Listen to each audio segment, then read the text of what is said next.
Di dalam salah satu riwayat, Nabi Muhammad SAW turun dari mimbar khatib Idul Fitri, dijegat sama malaikat Jibril. Apa kata Jibril? Ya Rasulullah, aminkan doaku. Baik wahai Jibril. Apa doanya malaikat Jibril? Ya Allah, jangan kau terima amal ibadah seorang anak yang durhaka dengan orang tuanya.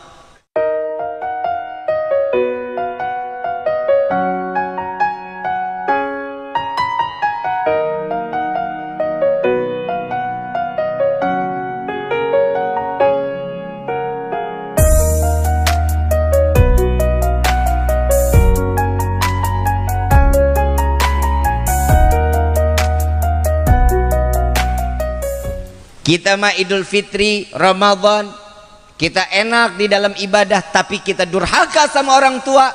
Jangan harap ibadah kita diterima sama Allah. Nabi jawab apa? Amin. Doa yang kedua, ya Allah, jangan kau terima amal ibadah seorang istri yang durhaka kepada suaminya. Oi, istri durhaka sama suami, gak diterima pahalanya. Bib, gimana Bib kalau suami yang durhaka? Hadisnya gak sampai situ. Lah emang betul Bapak, hadisnya cuma sampai istri yang durhaka. Tapi Bu, yang para istri ini harus sadar, nanti di hadapan Allah yang ditanya abis-abisan adalah suami. Istri mah makan kerupuk kulit Pak. Saat dipanggil sama Allah, ya fulan, wahai fulana, kenapa engkau tidak pernah beribadah kepadaku? Istri ditanya. Jawaban istri apa? Tanya aja ya Allah sama suami saya. Ditanya sama suami, kenapa enggak diajarkan ibadah? Istri fitnah, suami fitnah, anak fitnah, mertua yang bilang fitnah durhaka lu. Mertua fitnah, ipar fitnah, anak, suami, istri fitnah dunia, fitnah akhirat. Kelak nanti di yaumil qiyamah, inilah yang akan dipertanyakan oleh Allah. Apa doa malaikat Jibril yang ketiga? Ya Allah, jangan kau terima amal ibadah jika ada seorang muslim yang memutuskan silaturahmi dengan saudaranya. Tidak akan pernah diterima sama Allah ibadah kita. Mau sujudnya kita jidat pindah ke belakang, gak bakal diterima. Mau sujudnya kita sampai 3 hari 2 malam, gak bakal diterima kalau kita sudah mutusin silaturahmi. Makanya orang pamulihan, lo maunya mah didatengin mulu sama gua, giliran ke rumah gua mah ogah banget. Nih besok tanggal 8 saya bikin open house halal bihalal fadol, yang mau datang ke rumah tapi jangan tangan kosong. Lah harapan kan boleh. Ya pan begitu. Dari jam 8 sampai jam 12 siang. Dari jam 8 pagi sampai jam 12 siang. Ada 2 season jam 2 sampai setengah 5 sore. Malam Bib, malam maaf gue jadwal banyak. Ya, fadhol silahkan yang mau datang, mau silaturahmi boleh. Ini momen silaturahmi yang diajarkan oleh Nabi saat bulan Syawal. Kenapa sih kita datengin dulu tuh orang yang meninggal dunia? Betul nggak? Kan kita ke makam karena Nabi mengikuti, kita ngikutin Nabi. Saat Siti Aisyah radhiyallahu anha wa radhaha, Nabi pernah Pak, ini buat suami nih, suami kalau pulang kemalaman jangan main gabruk-gabrukin pintu Pak. Ya Bu ya, kan istri kaget begitu kan. Suami Nabi waktu pulang kemalaman buka pintu pelan-pelan Nabi, assalamualaikum sampai 3 kali. Nggak diketok, cuman assalamualaikum doang. Assalamualaikum, nggak dijawab. 2 kali assalamualaikum, nggak dijawab. 3 kali assalamualaikum, nggak dijawab. Buka pintunya pelan-pelan banget. Begitu sampainya ngelihat Siti Aisyah, dia Rasulullah duduk di pinggiran tempat tidur pelan-pelan, narok badannya pelan-pelan. Takut Siti Aisyah dalam keadaan tidur nyenyaknya terganggu. Kalau suami ibu gimana?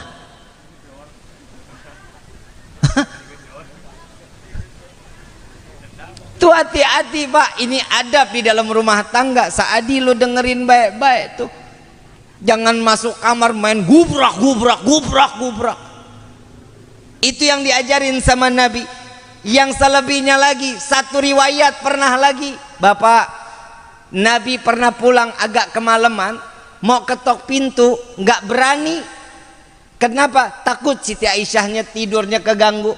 Gelar sorbannya di depan pintu rumah, tidur di atas daripada sorbannya Nabi. Siti Aisyah terbangun ngelihat nggak ada Nabi, buka pintu ngelihat cuman ujung sorbannya. Begitu dibuka, Nabi bangun lebih dulu mengatakan, maafkan aku wahai istriku. Istri Bapak begitu enggak? Enggak. Tuh Pak, Nabi udah ngajarin sama kita. Kita di dalam urusan suami istri silaturahmi juga yang baik. Sering-sering ngobrol Pak. Jangan Bapak bawa diri, istri bawa diri, akhirnya anak terbengkalai. Ini adalah satu momen yang dikatakan oleh Nabi Muhammad SAW, penyempurnaan iman awalnya tuh dari diri kita dulu. Iman itu bisa sempurna kalau kita ibadah. Kalau ibadah urusan kita sama Allah baik, sama urusan orang lain nggak baik, percuma. Ada satu riwayat dikatakan ada seorang ahli ibadah, hidupnya ibadah tiap hari sampai Allah kasih keuntungan, dia dipertemukan dengan malaikat. Malaikat diturunkan oleh Allah pembawa nama-nama orang ahli sorga. Orang yang ahli ibadah didatengin oleh Allah seorang malaikat saat dimana orang tersebut pulang ngelihat ini malaikat, ditanya, Tuhan siapa? Kata orang yang ahli ibadah, aku malaikat yang diutus oleh Allah untuk berjumpa denganmu. Apa yang ada di tanganmu? Ini adalah buku penghuni surga. Nah, coba dilihatin, pasti ada nama saya di dalamnya.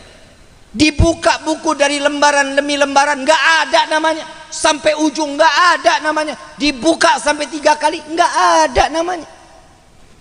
Sampai Allah mengatakan, wahai malaikatku, sampaikan kepadanya, urusan dia kepadaku baik, tapi urusan dengan manusia yang lain nggak baik. 0, tidak akan pernah tercatat di dalam kehidupannya di dunia sampai ke akhirat. Yang baik sama tetangga, yang baik sama suami, yang baik sama istri. Anak juga harus begitu sama orang tua. Ingat, orang tua itu, anak itu mencerminkan bagaimana orang tuanya. Kalau bapak bisa ngedidik anak-anak, insya Allah anak-anaknya menjadi anak yang soleh-soleha. Coba kalau yang kebayang, kalau ini anak bejatnya luar biasa, badungnya bukan main. Begitu ditanya Pak, ini anak bandel, yang ditanya pertama kali orang tuanya, ini anak siapa? Itu yang pertama kali ditanya. Tapi kalau ini anak pintar, ditanyanya beda Pak. Bu, tanyanya beda. Ini anak sekolahnya di mana? Kelas berapa? Tapi kalau ini anak bandel ditanya, itu anak siapa sih? Itu perbedaannya. Makanya saya mengatakan, Nabi SAW mengatakan, anak itu adalah fitnah dunia, fitnah akhirat.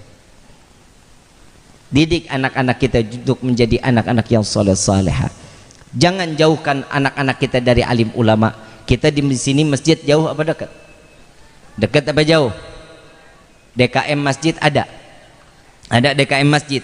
Kalau ada anak-anak main ke masjid, jangan diomelin, jangan disentil, jangan diusir. Kenapa? Karena anak-anak inilah pewaris kelak untuk memakmurkan masjid. Al-Imam Ghazali radhiyallahu anhu waradahu mengatakan, celaka bagi masjid yang sudah tidak terdengar suara anak-anak. Kenapa? Sudah nggak akan pernah ada yang memakmurkan masjid. Coba lihat anak sekarang, lebih senang main handphone apa masuk ke dalam masjid? Handphone.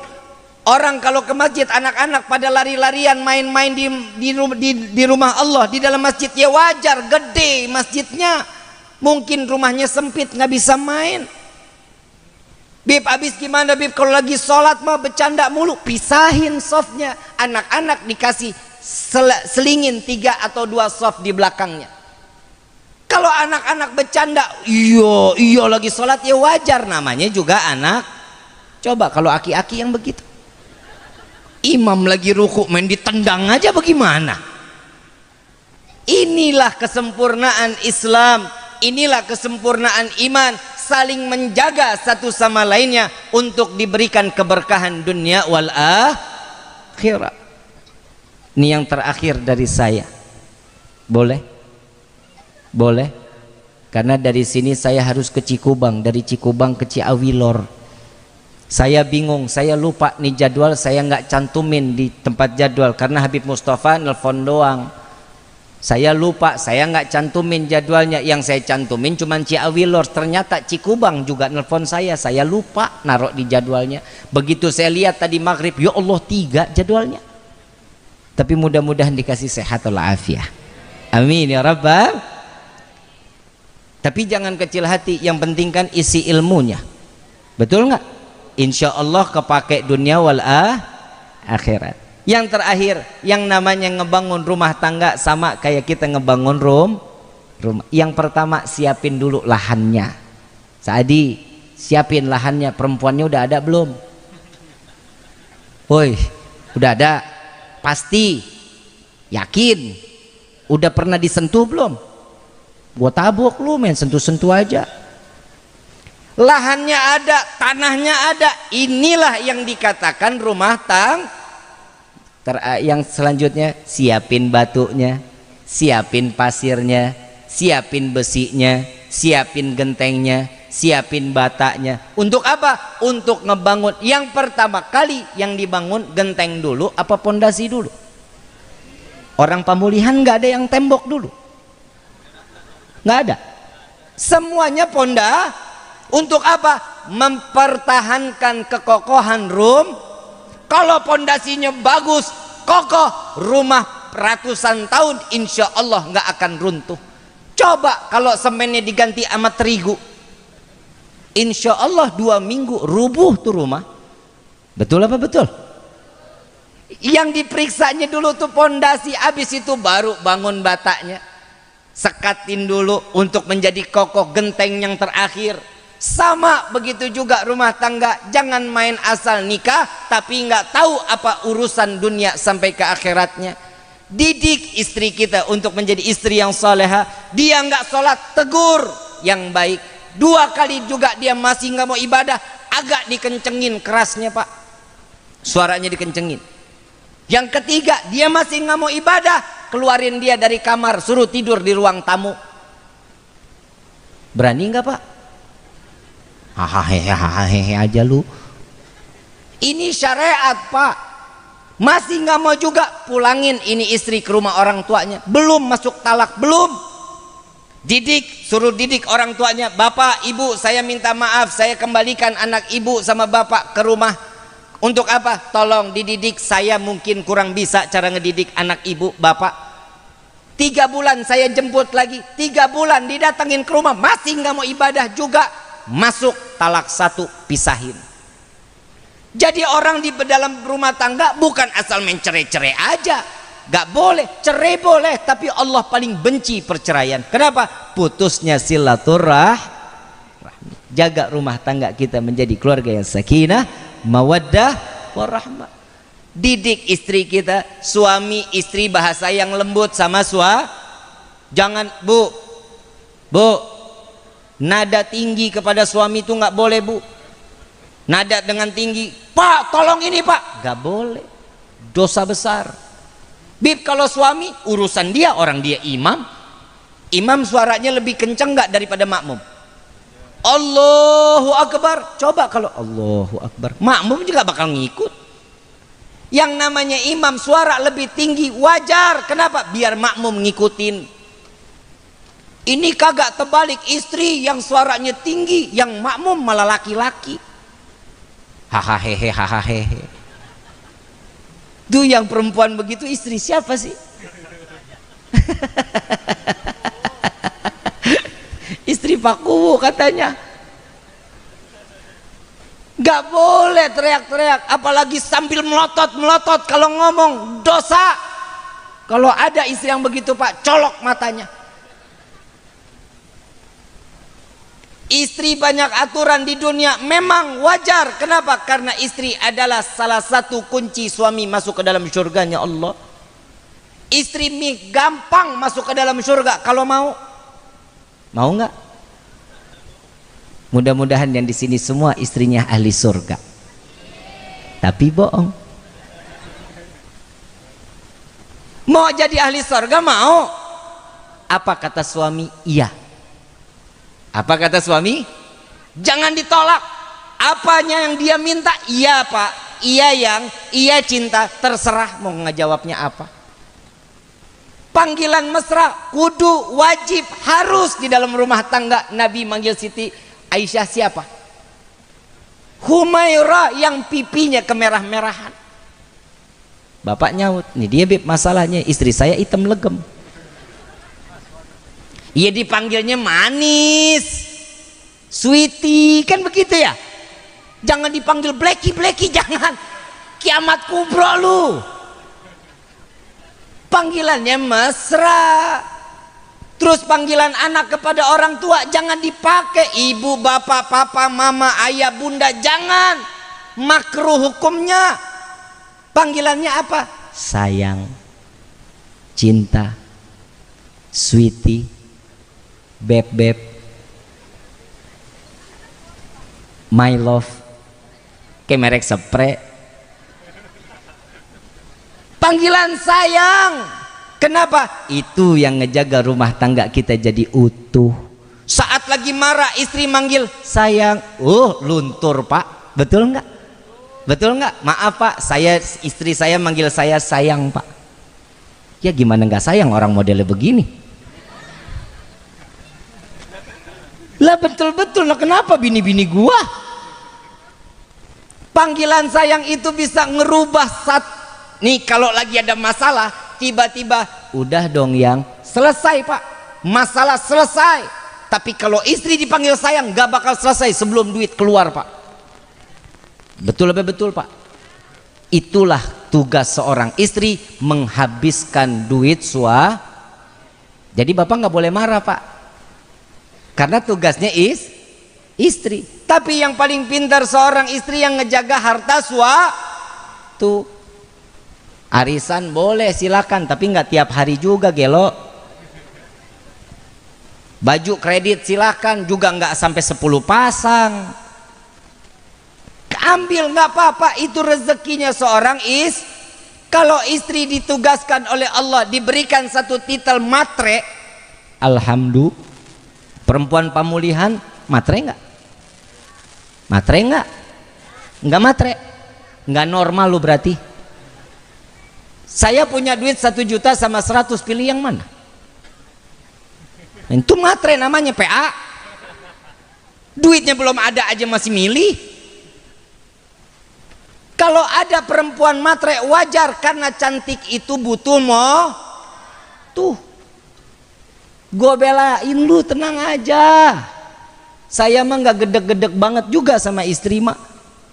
Eyeliner aja udah ketahuan pak 125. Krim siang, krim malam satu paket, toner 375. Belum lagi blush onnya. Blush on satu paket tuh pak yang kotak gede 320 pak. Belum lagi yang namanya eyeshadow. Eyeshadownya aja kalau udah satu paket tuh pak panjang, ya Allah pak, harganya bisa sampai 475. Habib kok tahu bini gua. Tapi alhamdulillah pak, saya punya istri mau tidur aja dandan. Istri bapak begitu nggak? Lah, istri bapak begitu nengok dikit, minyak jelanta. Kalau udah ketemu sama suami istri masa ada-adanya, dandannya cuman kondangan. Betul? Ngaku aja ngaku. Bu, mau masuk surga tanpa dihisap? Mau masuk surga tanpa dilihat amal ibadah kita? Mau? Dandan mau tidur ngadepin suami. Benar bu, jangan giliran lipstik habis mau itu korek-korek depan. Pak, beak. Gak boleh begitu, kasih yang sempurna dong sama suami. Tidur pakai baju yang tipis bu. Hoi, Bib, saya udah tua. Bodoh amat, kendor, kencengin. Pakai baju yang tipis. Saya nggak punya baju tipis, pakai tisu dijejerin nggak apa-apa. Betul nggak Pak? Lah emang syahwatnya laki-laki di mana? Ini mata. Lihat Bapak kalau ngelihat perempuan demplon istiqomah matanya Pak laki-laki. Subhanallah, subhanallah, subhanallah, subhanallah. Astagfirullahaladzim. Istrinya lewat mah boro-boro ditengok. Begitu nengok, muka berminyak bisa goreng tempe. Gimana mau enak dilihatnya? Ibu dandan. Suami capek, mau dari sawah, mau pulang kerja, ngelihat istri dandan capek ditaruh di pagar. Nggak diajak masuk tuh capek. Bawaannya pengen ditomprok aja. Depan suami buka rambut riap, kibas-kibas. Mau keluar kutu kecoa terserah. Yang penting usahanya nengin tuh pahalanya luar biasa.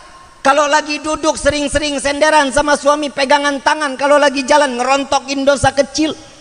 Pandang-pandangan mata, rahmat Allah turun, dosa besar diampuni. Tuh seorang istri sama suami paling enak, kagak tahu celahnya aja lu.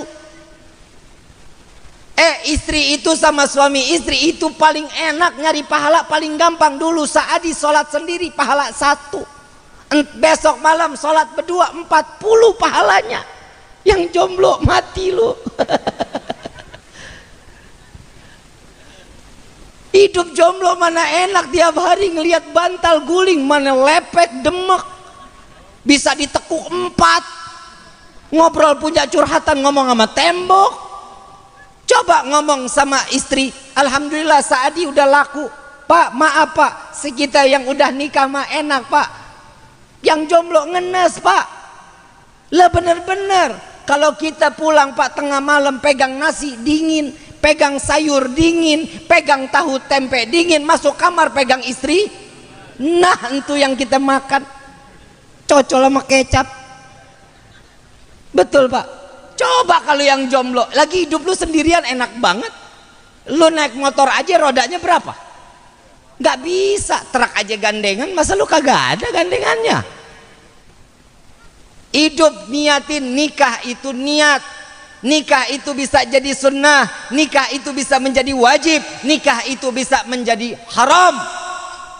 Kapan nikah menjadi sunnah? Dengan niat. Saadi pasang niat ini malam, ya Allah saya niat menikah untuk menambahkan nilai ibadah ke hadapanmu.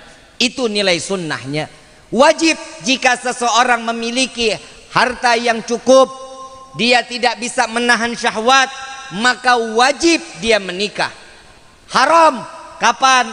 Jika seseorang yang sebelum menikah dia orang yang taat ibadah, begitu menikah dia jadi orang yang lalai kepada Allah, haram pernikahannya.